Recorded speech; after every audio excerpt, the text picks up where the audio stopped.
जो ससुर होते हैं वो बाप की जगह होते हैं, लेकिन ये अपने ससुर के सताने की वजह से अपने घर से बेघर है और शोहर ने इसके ऊपर यकीन नहीं किया। घर से इस वजह से बेघर हो गई हूँ कि मेरे ससुर जो थे वो मेरे ऊपर गंदी निगाह रखते थे। कभी कमर पे टच कर लिया, कभी ऐसे कुछ कर लिया। 3 साल हो गए मेरी शादी को, मेरे औलाद नहीं है। मेरे ससुर ने मुझे वाजिया कह दिया कि भाई तुम जो है ना मेरे से औलाद पैदा कर लो, मेरे बेटे से नहीं हो सकती, उसमें कमी है। मैंने अपने शोहर को बताया कि तुम्हारे अबू मुझे ऐसे ऐसे कह रहे हैं। मेरे ससुर ने उसी दिन मेरे ऊपर ये इल्ज़ाम लगा दिया कि मेरा किसी के साथ नाजायज़ ताल्लुक आता है। तलाक तक बात पहुंच गई है। अभी भी मैं कहती हूँ मुझे इज्जत से मेरे घर ले जाए। खातून इस टाइम ऐसा मौजूद है, जब शादी हो जाती है तो जो ससुर होते हैं वो बाप की जगह होते हैं, लेकिन ये अपने ससुर के सताने की वजह से अपने घर से बेघर है और शोहर ने इसके ऊपर यकीन नहीं किया। और जो सलूक इसके ससुर ने इसके साथ किया है वो शायद हम लोग अगर देखें तो वो नाकाबिल यकीन है, क्योंकि ससुर को बड़ी इज्जत की जगह पे रखा जाता है, एक बाप की जगह पर।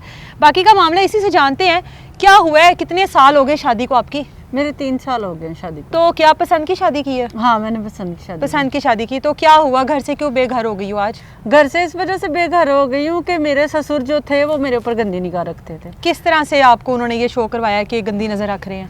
वो ये था कि मेरे ससुर काफी देर से मुझे इशारों किनारों में ना मतलब करते थे। कभी कमर पे टच कर लिया, कभी ऐसे कुछ कर लिया, तो मैं नहीं महसूस करती थी। मुझे ये था कि वो मेरे बाप है, मेरे बाप की जगह पे है, तो हो सकता है कि मेरा ही नजर का धोखा है या ऐसे कुछ है।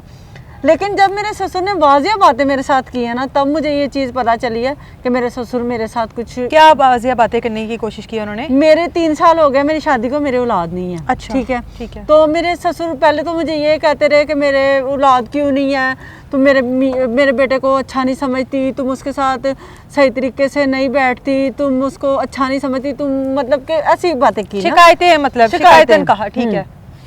उसके बाद मतलब मैंने अपने ससुर को ये एक्सप्लेन करना, बताना कि भाई नहीं ऐसी कोई बात नहीं है, बिल्कुल मैं सही हूँ, हमारा रिलेशन बिल्कुल, ये अल्लाह की मर्जी है ना कि नहीं हो रही औलाद।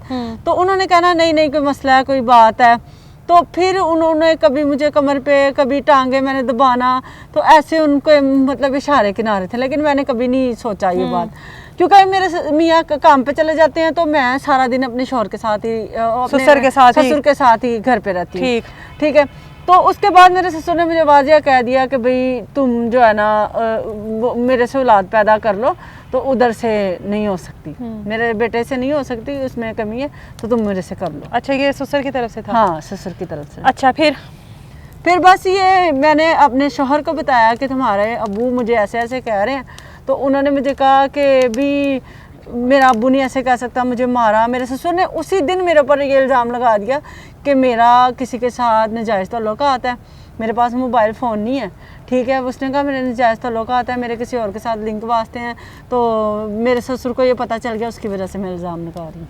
ससुर ने जब ये कहा है कि मैं तुम्हें माँ बना देता हूँ या इस तरह की बातें की हैं, तो तुमने उसको गैरत दिलाने की कोशिश नहीं की? मैंने बड़ी बातें की उनको कि आप क्यों ऐसी बातें कर रहे हैं कि मैं क्या तुमसे बातें पूछता था वो तुम्हारे अपनी पर्सनल लाइफ के बारे में, तुम्हारे शोहर के साथ जो है? बस यही पूछता था कि मतलब क्या रिलेशन है तुम्हारा, या ऐसे बहुत सारी वल्गर बातें हैं जो मैं एक औरत होते हुए नहीं कर सकती, ऐसे कैमरा पे बातें।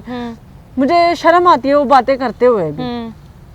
लेकिन बस वो काफ़ी कुछ जो है वो मैंने देखा है इस चीज़ में, लेकिन इल्ज़ाम मुझ पर ही लगा है उल्टा। जब शोहर ने घर से बेदखल किया है तुम्हें, अपने कोई तुम्हारे घर वाले नहीं है जिनसे तुम ये बात शेयर कर सकती है, उनको बता सकती है कि मेरे साथ ये सब कुछ हो रहा है, इस चीज़ की तहकीक की जाए? देखें, मैं अपने घर वालों को सारा कुछ बता सकती, सारा कुछ बता भी देती, तो मेरे घर वालों ने ये कहना था कि तुमने तो अपनी पसंद का किया। मेरे घर वाले पहले खिलाफ थे कि तुम क्यों कर रही हो। मैं कभी मिलने नहीं जाती, अपने ससुर की खिदमत में रहती हूँ। मैं कभी मिलने नहीं जाती अपने अम्मी अब्बू को, या मैं अपने घर वालों से मिलती नहीं हूँ। ठीक है, तो वो कैसे मेरी बात पे यकीन करेंगे? ये कैसे वो मुझे अपने पास रखेंगे? मैं इसी इज्जत में निकली हूँ कि मैं 5 दिन हो गए, 2-3 दिन में इसी इंतज़ार में रही हूँ कि जैसे कोई झगड़ा हुआ ही नहीं है, कोई बात ही नहीं हुई, मेरे मियाँ आएंगे और मुझे चुप करके घर ले जाएंगे, मेरी इज्जत भी रह जाएगी। शोहर को पता भी तो नहीं है ना कि आप किधर हो? मेरे शोहर को पता है मैं सड़कों पे जलील हो रही हूँ। अच्छा। मेरे शोहर को पता है मैं जलील हो रही हूँ। मेरे शोहर सारा कुछ देखते हैं, उनको सारा कुछ पता है। मेरे पास मोबाइल फ़ोन नहीं, उनके पास तो है ना। ढूंढ सकता है तुम्हें? ढूंढ सकता है, लेकिन बाप पर यकीन कर बैठा है वो। बाप पे यकीन कर बैठा है। तलाक तक बात पहुंच गई है। 3 साल उसके साथ गुजारे हैं, पसंद की शादी की है, फिर भी हालात इस तरह के उसको यकीन ही नहीं दिला सकी आप? नहीं ना, वो कहता है बस देखे ना, एक बात, आप भी एक औरत हैं, आप मुझे बताएं, अगर मेरा कोई बाहर तल्लुक होता तो मैं सड़कों पे होती, मैं इस हालत में आपको मिलती, मैं फिर वो जिसके साथ मेरा तल्लुक था मैं तो उसके साथ जाती। मुझे क्या फिक्र थी इस घर की। अभी भी मैं कहती हूँ मुझे इज्जत से मेरे घर ले जाए, मैंने बस अपने घर रहना है, मैं अपने माँ बाप के घर नहीं जाना क्या ससुर जो बाप की जगह होते हैं वो इस तरह के होते हैं? मैं क्या कह सकती हूँ, मेरे साथ तो ऐसा हुआ है, तो ये होते ही ऐसे हैं। मैं अभी जो आपका जो एक्सपीरियंस है आप उसके अकॉर्डिंग कह रही हो।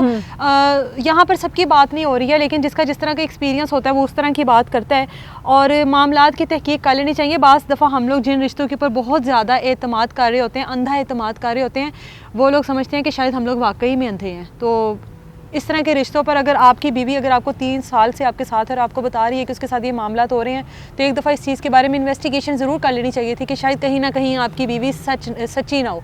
इजाज़त दें मुझे, अल्लाह हाफ़िज़।